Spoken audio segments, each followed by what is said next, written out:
Welcome to Pindar Poetry. We hope you learned something new. You start by getting your clips into Imovie and placing them correctly. This is essential because layer order determines compositing. Import both clips, put the background on the primary timeline track, then drag your green screen clip directly above it. Select the top clip, open the video overlay menu, and switch to green/blue screen mode. Once done, Imovie will sample the green and make an initial key. This first pass removes most of the solid color and reveals the background beneath.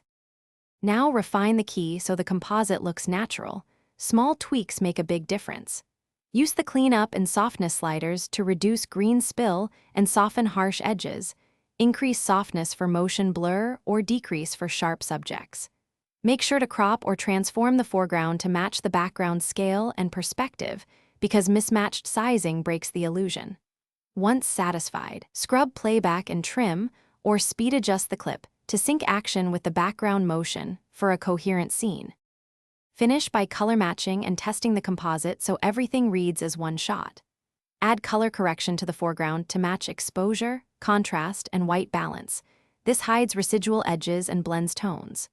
Export a short test clip to inspect edges in motion and verify there are no flicker or spill artifacts.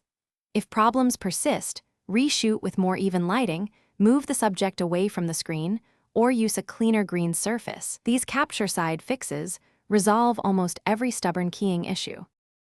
Thanks for watching. Consider subscribing if we helped you.